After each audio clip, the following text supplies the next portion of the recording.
তাফসীর মাহফিল সিএইচপি।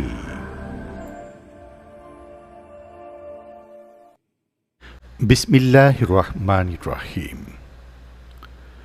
দুনিয়ায় পরীক্ষা গুরুত্বপূর্ণ বিষয় আলোচনা করছেন বিশ্ববরেণ্য মুফাসসিরে কোরআন আল্লামা দেলোয়ার হোসেন সাঈদী রাহিমাহুল্লাহ। শব্দধারণ মাহসিন সাউন্ড সিস্টেম, প্রযোজনায় সিএইচপি। শুধু তাফসীর মাহফিল সিএইচপি চ্যানেলে আল্লামা সাঈদীর মূল্যবান আলোচনা এখন দেখতে পাবেন। বিষয় দুনিয়ার পরীক্ষা। প্রিয় ভাই সব,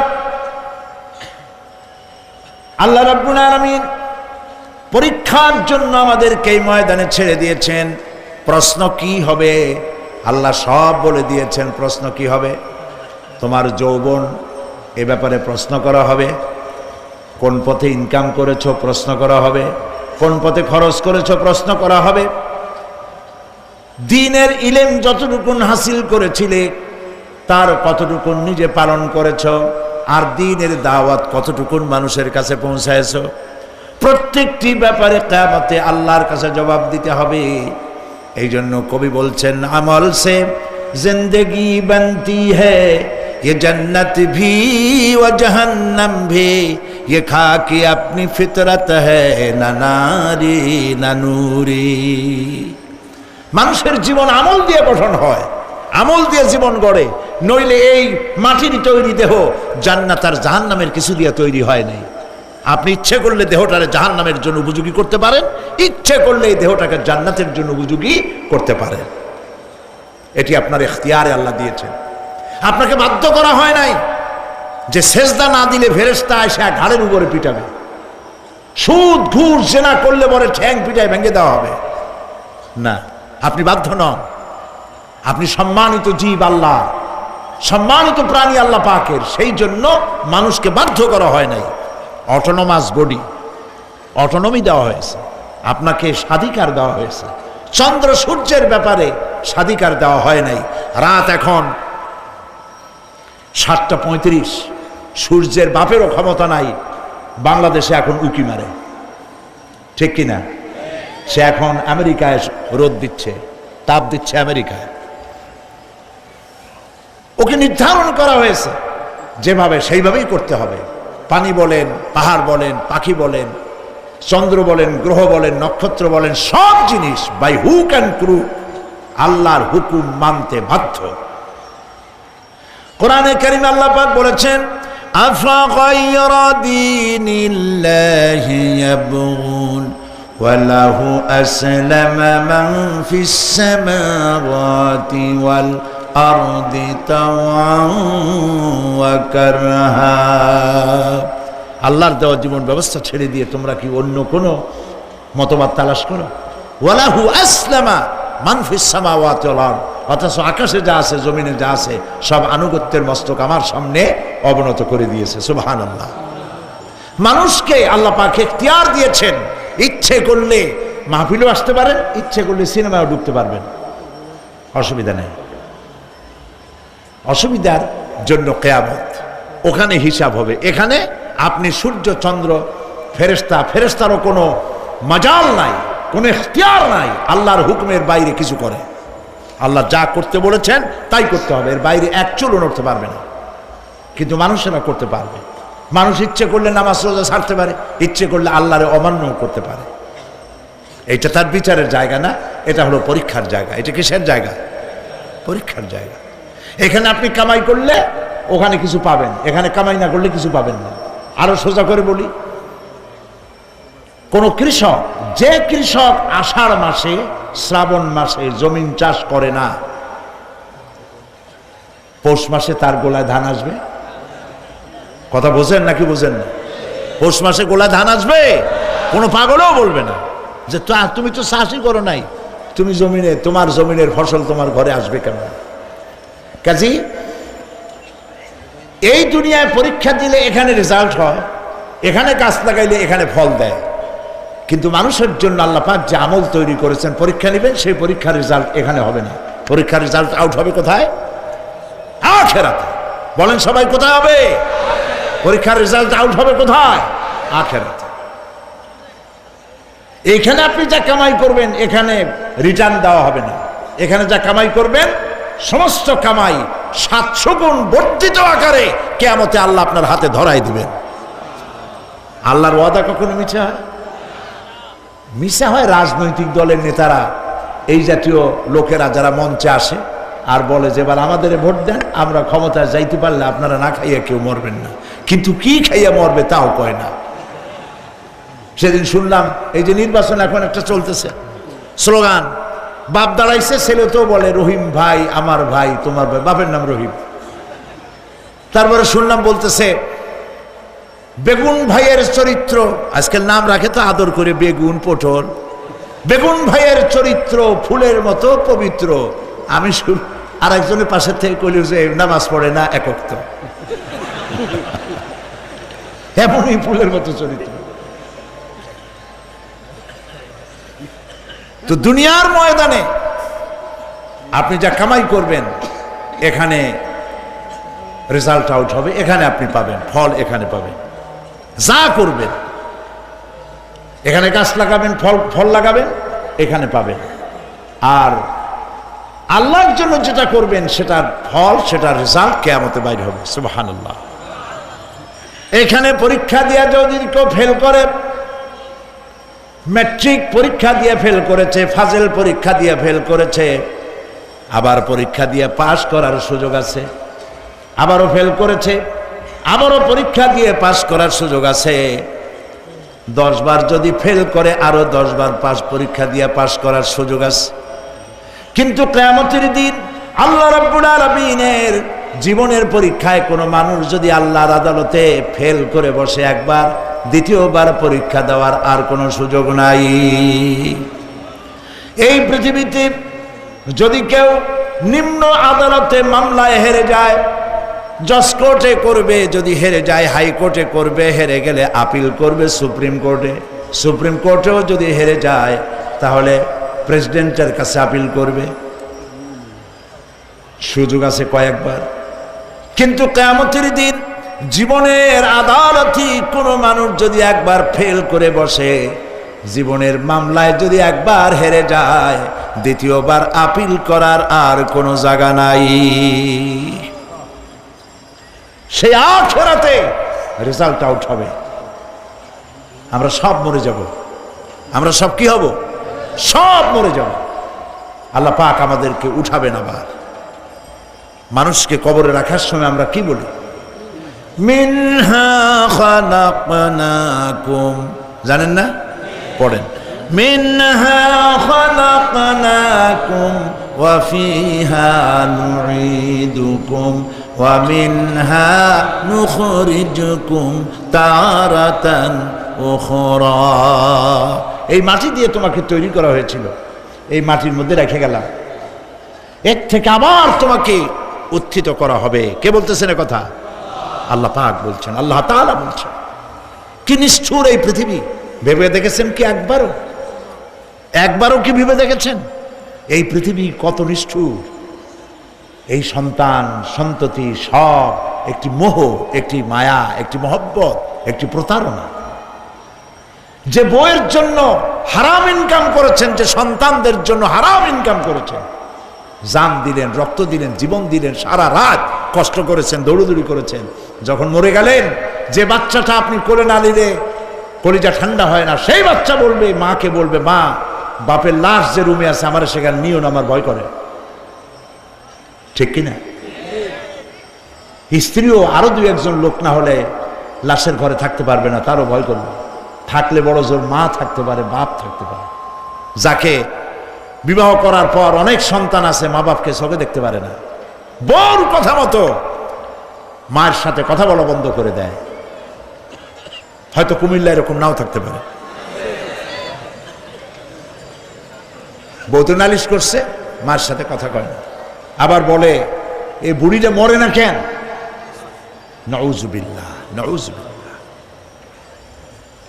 বুড়িটারে মরার কথা বলতেছো তুমি। তোমার ছোট্টবেলায় যখন তোমার টাইফয়েড হয়েছিল, অসুখ করেছিল, গরিব বাবা, বাড়িতে ল্যাপ নাই, খাতা নাই, তোষক নাই, সেই জায়গায় মা তার কাপড় বিছায় দিয়া বুকের উপরে নিজের শরীরের উষ্ণতা দিয়া বাঁচায় রাখার চেষ্টা করেছে, নিজে না খেয়ে খাওয়াইছে, অসুখ সারে না। মা ওই মুমূর্ষ বাচ্চার সেরানে তার মাথার কাছে বসে তাহাজ্জুদের নামাজ পড়ে কোরআন শরীফ তেলাওয়াত করে, চোখ দিয়া পানি পড়ে আর বলতে থাকে, রব্বুল আলামিন আমার জীবনটারে দিয়া আমার কলিজার টুকরা সন্তানটারে বাঁচাইয়া দাও। যেই মা নিজের জীবন দিয়া সন্তান বাঁচাইতে চাইলো, সেই সন্তান আজকে বউ পাইয়া মাকে ভুলে যায়, মায়ের সাথে খারাপ ব্যবহার করে। আল্লাহ রাব্বুল আলামিন বলেছেন, মা বাবার সঙ্গে খারাপ ব্যবহার করো না, ভালোবাসায় কথা বলো। ওয়াকুল লাহুমা কাওলান কারীমা, সম্মান সূচক কথা বলো। মা বাবার জন্য দোয়া করো আমার কাছে। কে বলতেছেন? আল্লাহ তাআলা বলছেন দোয়া করো আমার কাছে এই ভাষায়, রব্বিরহামহুমা কামা রাব্বায়ানি সাগীরা। পড়েন সবাই, রব্বিরহামহুমা কামা রাব্বায়ানি সাগীরা। আয় আমার রব, আমার মা বাপ যেমনে ছোটবেলায় আমাকে অত্যন্ত যত্ন করে লালন পালন করেছে, আল্লাহ তাআলা তুমি দয়া করে আমার মা বাপকে তোমার রহমতের করে লালন পালন করো। সুবহানাল্লাহ। প্রত্যেক নামাজের পর সকলে এই দোয়া পড়বেন, মনে থাকবে? মনে থাকবে? প্রিয় ভাই সব, সেই কিয়ামতের মাঠে আমাদেরকে উঠতে হবে, আল্লাহর দরবারে উঠতে হবে। সেই সময় আমাদেরকে কেউ উপকার করবে না। ইয়াউমা লা ইয়ানফাউ মালুন ওয়ালা বানুন, সম্পদ আর সন্তান সন্ততি কোনো কাজে লাগবে না। মা তার সন্তানকে চিনবে না, সন্তান তার মাকে চিনবে না, বাপ তার সন্তানকে চিনবে না, কেউ কাউকে পরিচয় দিবে না। কি মারাত্মক অবস্থা! মানুষ চরম অসহায় হয়ে যাবে। চতুর্দিকে ফেরেশতার আনাগোনা, সূর্য মাত্র 1 হাত উপরে, প্রচন্ড তাপ নিয়ে সূর্য অবস্থান নেবে, মাথার চান্দি ফেটে গিয়ে গুনাহগারের মাথার মগজ গলে গলে পড়তে থাকবে। পিপাসার যন্ত্রণা জিহ্বাটা ঝুলে কুকুরের মতো করে নাভিস্থল পর্যন্ত ঝুলে পড়বে। কেউ উপকার করবে না, কেউ জিগাবেও না। অনেক লোক আছে পীরের কাছে মুরিদ হয় আর মনে করে পীর সাহেব তারে কিয়ামতে সুপারিশ করবে। অসম্ভব। আয়াতুল কুরসির মধ্যে আমরা পড়ি, মান যাল্লাযী ইয়াশফাউ ইনদাহু ইল্লা বিইজনিহি। কে আছে এমন, কার হিম্মত আছে আল্লাহ পাকের বিনা অনুমতিতে কথা বলে? সুবহানাল্লাহ বলে। কোথার পীর, কোথার খাজা বাবা হারায় যাবে। ইব্রাহিম আলাইহিস সালামের মতো পয়গম্বর কি মনে করে? আল্লাহর খলিল। ইব্রাহিম আলাইহিস সালাম আল্লাহর কি? আল্লাহর খলিল। আল্লাহর খলিল কিয়ামতের দিন বলবেন, আল্লাহ পাক, আয় আল্লাহ তাআলা, আমার বাপের কাছে আমার একটা ওয়াদা ছিল, আমি সুপারিশ করব তার জন্য, তুমি দয়া করে আমার বাপকে জাহান্নাম থেকে ক্ষমা করো, আমি তার জন্য সুপারিশ করতেছি। আল্লাহ তাআলা বলবেন, ইব্রাহিম তোমার সুপারিশ মঞ্জুর হলো না। কথা বুঝতেছেন না? বুঝতেছেন না? ইব্রাহিম আলাইহিস সালাম যদি বাপের জন্য সুপারিশ করতে না পারে, ইব্রাহিম আলাইহিস সালাম তিনি যদি তার বাপের জন্য সুপারিশ করিয়া যদি ব্যর্থ হন, আপনার পিসাব কোন কামে লাগবে চিন্তা করেন। নবী করিম সাল্লাল্লাহু আলাইহি ওয়াসাল্লামকে প্রশ্ন করা হয়েছে, হে রাসূল আপনার আব্বা আম্মার অবস্থা কি হবে?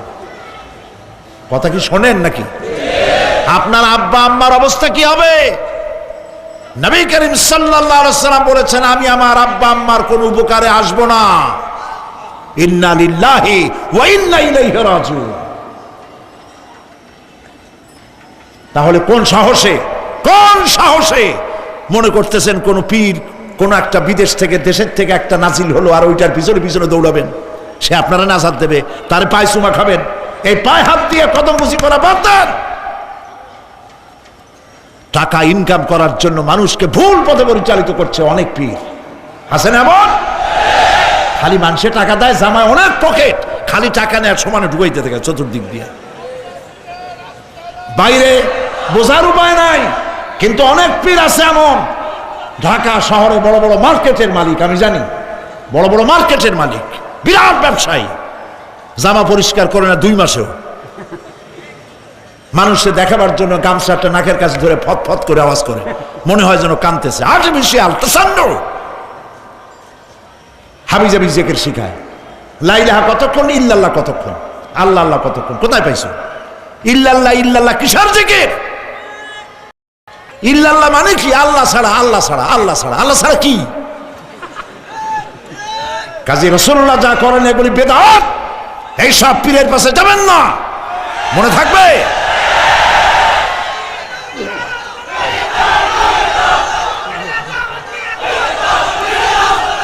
প্রিয় ভাই সব, কিয়ামতের দিন আপনার আমল, একমাত্র আমল আপনাকে বাঁচাইতে পারবে। এই কোরআন শরীফে আল্লাহ পাক বলেছেন, ইয়া আইয়ুহাল্লাযীনা আমানু আবতাগু ইলাইহিল ওয়াসিলা, হে বিশ্বাসীরা ওসিলা ধরো। ধুরন্ধর এক শ্রেণীর লোকেরা এর অর্থ করেছে পীর ধরো। দুনিয়ার কোন তাফসীর, যত মুফাসসির পৃথিবীতে জন্মগ্রহণ করেছেন, কোন মুফাসসির এটা বলেন নাই আবতাগু ইলাইহিল ওসিলার মানে হলো পীর ধরো। বরং সমস্ত তাফসীর মুহাক্কিকিন বলেছেন আবতাগু ইলাইহিল ওসিলা আয় আমলে সালেহ, নেক আমলের ওসিলা ধরো। সুবহানাল্লাহ, নেক আমলের ওসিলা ধরো। প্রিয় ভাই সব, ধান্দাবাজি ছাড়তে হবে। কিয়ামতের দিন মানুষ একেবারে অসহায় হয়ে যাবে, কেউ সাহায্য করবে না। সেই দিন প্রশ্নগুলি, প্রশ্নপত্র সামনে আসবে, আমলনামাগুলি বেঈমানের পিছন দিক থেকে বাম হাতে আসবে, আর ইমানদারের সামনে থেকে ডান হাতে আসবে। আমলনামা হাতে পাওয়ার সঙ্গে সঙ্গে বেঈমান বুঝে ফেলবে তার জায়গা কোথায়। কলিজা তখন গলার কাছে চলে আসবে। সব তো ছিল একসাথে। মনে করেন এই মাহফিলের মধ্যে, মনে করেন এইখানে সন্ত্রাসী আছে, খুনি আছে, ওয়ান্টেড, মোস্ট ওয়ান্টেড আসামি এর মধ্যে আছে, ধরা যাচ্ছে না। অনেক মানুষের মধ্যে হঠাৎ করে অর্ডার হলো যে ভিতরে এসবিআইবি ঢুকিয়ে দেওয়া হয়েছে, গোয়েন্দা বিভাগের লোক ঢুকিয়ে দেওয়া আছে, সন্ত্রাসী মোস্ট ওয়ান্টেড যারা আছে বেরিয়ে পড়ো, এক পাশে চলে আসো। তখন অবস্থাটা কি হবে তাদের? মজা লাগবে? পায়ের রক্ত মাথায় উঠে যাবে, চোখ দিয়ে রক্ত পড়া শুরু করবে। সমস্ত মানুষ একসাথে ছিল হাসরের ময়দানে, হঠাৎ করে অর্ডার হয়ে যাবে অন্তাজুল ইয়াউমা আইয়ুহাল মুজরিমুন, হে অপরাধীর দলেরা আলাদা হয়ে যাও। ইন্না লিল্লাহ, আলাদা হয়ে যাও। সমস্ত মানুষ সেখানে খালি পায়ে উঠবে, কারো পায়ে জুতা নাই, স্যান্ডেল নেই, পরনে কোনো কাপড় নাই, গায়ে কোনো কাপড় নাই, মাথায় কোনো আবরণ নাই। হযরত আয়েশা সিদ্দিকা রাদিয়াল্লাহু তাআলা আনহা, তিনি নবী করিম সাল্লাল্লাহু আলাইহি ওয়াসাল্লামের কাছে কিয়ামতের এই বর্ণনা শুনে কাঁদতেছিলেন আর বলতেছিলেন, হে আল্লাহ রাসূল, কিয়ামতে সকলকে ভাবে উঠতে হবে, এমনকি আমাকেও? হুজুর বললেন, প্রত্যেকটি মানুষকেই উলঙ্গিনী হয়ে উঠতে হবে। তিনি প্রশ্ন করলেন, তখন কি শরম হবে না? নবী করিম সাল্লাল্লাহু আলাইহি ওয়াসাল্লাম বলছেন, জাহান্নামের ভয়তে কেউ কারো দিকে তাকাবার সুযোগ পাবে না। সব উপরের দিকে তাকায় থাকবে আর বলবে, আল্লাহ আমারে বাঁচাও, আল্লাহ আমারে রক্ষা করো। সমস্ত নবীরা, সমস্ত নবী, আদম আলাইহিস সালাম থেকে শুরু করে ঈসা আলাইহিস সালাম পর্যন্ত সব নবী বলবেন, নাফসি নাফসি, আল্লাহ আমারে বাঁচাও, আমাকে রক্ষা করো। কোথায় যাবে আপনার পীর সাহেব? একমাত্র ব্যক্তি, একমাত্র ব্যক্তি বিশ্বনবী মুহাম্মদুর রাসূলুল্লাহ সাল্লাল্লাহু। মানুষেরা হয়রান হয়ে যাবে, আদম আলাইহিস সালামের কাছে যাবে, আবাল বাশার আপনি প্রথম মানুষ, আমরা বিপদে শেষ হয়ে গেছি, 50,000 বছর দাঁড়ায় আছি। কয় বছর দাঁড়ায় থাকতে হবে? কোথায় আছে এই কোরআন শরীফ?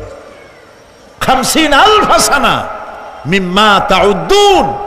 এই পৃথিবীতে গণনা করলে 12 মাসে 1 বছর, 12 বছরে 1 যুগ, এরকম করে করে 50,000 বছর পৃথিবীতে গুনলে যত বড় লম্বা হয়, বিচারের দিনটা এত বড় লম্বা হবে। সবাই বলবে আদম আলাইহিস সালাম আমাদের জন্য একটু আল্লাহকে সুপারিশ করুন যেন তিনি আমাদের বিচারটা তাড়াতাড়ি করে দেন। তিনি বলবেন আমার পক্ষে সম্ভব নয়, আল্লাহ সামনে দাঁড়িয়ে কথা বলার আমার কোনো সাহস নাই, আমি পারবো না। নূহ আলাইহিস সালামের কাছে যাও। নূহ আলাইহিস সালাম বলবেন আমি পারবো না। মুসা আলাইহিস সালামের কাছে যাও, তিনি বলবেন আমি পারবো না। ইব্রাহিম আলাইহিস সালামের কাছে যাও, একজন আরেকজনের কাছে পাঠাবে। সর্বশেষ ঈসা আলাইহিস সালামের কাছে লোকেরা আসবে, হাসরবাসী। ঈসা আলাইহিস সালাম বলবেন আমি তো পারবোই না, কারণ পৃথিবীর শত শত কোটি নাসারারা আমাকে আল্লাহর ছেলে বলেছে, অথচ আমি তাদের তা বলতে বলি নাই। আমি নিজের ব্যাপারেই আজকে শঙ্কিত, আমারে তারা আল্লাহর ছেলে বলছে।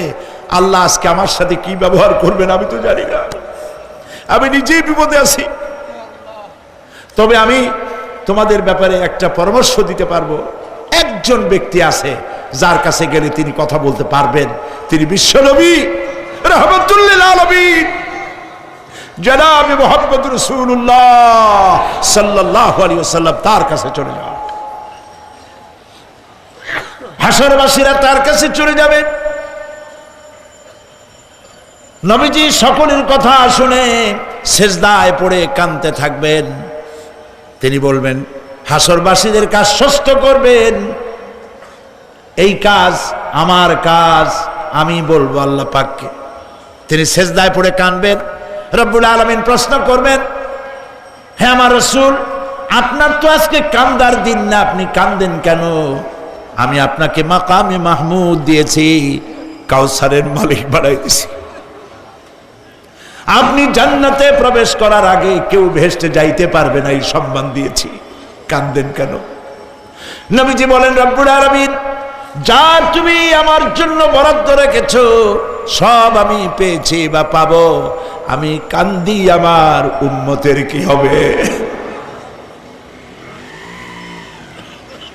আল্লাহ রাব্বুল আলামিন তাকে পারমিশন দিবেন, আপনার নেককার জান্নাতি উম্মতগুলি আপনি বেছে নিন। নবী করিম সাল্লাল্লাহু আলাইহি ওয়াসাল্লাম পারমিশন পাবেন। আল্লাহর পারমিশন ব্যতি রেখে আল্লাহর দরবারে কথা উচ্চারণ করার ক্ষমতা কারো হবে না। সুবহানাল্লাহ। এই কথা ভাববার কোনো কারণ নাই। অমুক পীর সাহেবের অনেক মুরিদ আছে, সব মুরিদ টুরিদ নিয়ে নারায়ে তাকবীর জিন্দাবাদ, পীর সাহেব জিন্দাবাদ, এই সমস্ত বাদ বোধ কামে লাগবে না। ওয়া কুল্লুহুম ইয়াতিহি ইয়াউমাল কিয়ামাতি ফারদা। কিয়ামতের দিন প্রত্যেককে একজন একজন করে আসতে হবে আল্লাহর দরবারে। আল্লাহ বলেছেন একজন একজন একজন, মিছিল করার উপায় নেই। আল্লাহ রাব্বুল আলামিনের দরবারে হাজির হয়ে যাবে সেই কঠিন হাসরের ময়দানে বাঁচার জন্য। নবীজি দোয়া শিখায় দিয়েছেন, দোয়া করো আল্লাহুম্মা হাসিবনি হিসাবান ইয়াসীরা। পড়েন আমার সাথে, আল্লাহুম্মা হাসিবনি হিসাবান ইয়াসীরা, আল্লাহুম্মা হাসিবনি হিসাবান ইয়াসীরা। আয় আল্লাহ তুমি আমার সহজ হিসাব নাও। নবী করিম সাল্লাল্লাহু আলাইহি ওয়াসাল্লাম নিজেই দোয়া করেছেন। চিন্তা করেন, আল্লাহ পাক নিজে, আল্লাহ তাআলা তিনি নিজে প্রশ্ন করবেন এবং পাপগুলি দেখাই দেবেন, এই সব পাপ করছো। মানুষ আল্লাহর বান্দা ভয় চোটে কলজা গলা দিয়ে বেরিয়ে যেতে থাকবে, বেরিয়ে যেতে চাইবে, তার বাষ্পরুদ্ধ হয়ে আসবে, বলতে থাকবে আল্লাহ আমি করে ফেলেছি, আমি মাপ চাই, তোমার কাছে ক্ষমা ভিক্ষা চাই। আল্লাহ রাব্বুল আলামিন বান্দার কাকুতি বিরতির দিকে লক্ষ্য করে বলবেন, বান্দারে আমি তোকে ক্ষমা করে দিলাম। এটাই হলো হিসাব ইয়াসির, সহজ হিসাব। এই সহজ হিসাব কার কিসমতে আছে কার কিসমতে নাই তা আমরা কেউ জানি না। এই দুনিয়াটাকে আল্লাহ পাক বানাইছিলেন পরীক্ষা নেওয়ার জন্য। কি জন্যে? পরীক্ষা নেওয়ার জন্য। পরীক্ষায় যার যে বয়স এখন আছে এখানে, আমার যা বয়স আপনার যা বয়স, এই বয়সে যা যা করছি এখন হিসাব করেন। ছোটবেলায় কই মাছের কাঁটা গলার মধ্যে ঢুকছিল, তখন ক্লাস 2তে পড়ি, এরকমের একটা ঘটনা মনে আছে কিনা? মনে নাই?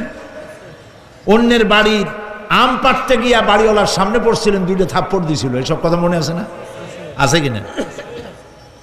এই ছোট্ট ছোট্ট কথাগুলি, কোন পুকুর পাড়ে আসার খাইছিলাম, কেটা মারছিল, সেই ছোট্টবেলা থেকে এই পর্যন্ত এই ছোট্ট কথাগুলি যদি মনে থাকে, তাহলে বড় বড় পাপ কি কি করছেন তা মনে নাই? তাহলে নিজের হিসাব নিজে করো। কিয়ামতে আল্লাহ পাক আমলনামা হাতে দিবেন, বলবেন পড়ো, ইকরা কিতাবাক, পড়ো তোমার আমলনামা। তুমি তোমার হিসাবের জন্য আজকে তুমি নিজেই যথেষ্ট। পড়ে দেখো কি করছো। ইন্না লিল্লাহি ওয়া ইন্না ইলাইহি রাজিউন।